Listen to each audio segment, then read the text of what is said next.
કાલની બધી તૈયારી કરો ને એની પહેલા છે ને તમે મારા બધા નિયમ સાંભળી લો પછી બધી તૈયારી ચાલુ કરજો. હા બોલ. નિયમ નંબર 1, ઉત્તરાયણ અને વાસી ઉત્તરાયણ 2 દિવસ સવારમાં નાઈ ધોઈને વહેલું તૈયાર થઈને રેડી થઈને ધાબા ઉપર વહી જવાનું રહેશે. અને ઈ 2 દિવસ સવારે નાસ્તામાં ખાલી ચા અને ખાખરા 2 જ વસ્તુ મળશે, બીજું કોઈ પણ ઓપ્શન મળશે નહીં. અને બપોરે જમવામાં ઊંધિયું બહારથી લઈ આવવાનું રહેશે અને સાંજે જમવા બહાર જવાનું રહેશે.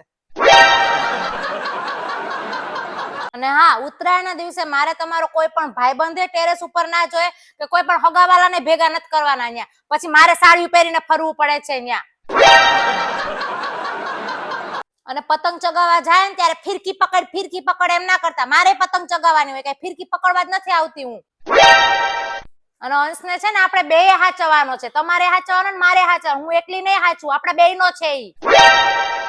અને ટેરેસ ઉપર જઈને મમરાના લાડવા લઈ આવી, ચીક્કી લઈ આવી, બોર લઈ આવી, આ લઈ કોઈ પણ વસ્તુ લેવા આવવાનું મને કહેવાનું નથી. જાતે લઈ જવાનું, જાતે ખાઈ લેવાનું. હું કઈ તમારી નોકરાણી બનીને આવતી નથી. અને બધું પૂરું થાય ને સાંજે એટલે ટેરેસ ધોવા લાગવાનું છે. ઉલાર અમારી નીચે આવતું નથી રહેવાનું. અને જો તમારે ઉત્તરાયણના 2 દિવસ બગાડવા ના હોય ને તો આ બધાય મારા નિયમ ફોલો કરવા પડશે, તો જ તમારી ઉત્તરાયણ હારી જાય. યાદ રાખી લેજો. હા બાપા, હવે બંધ.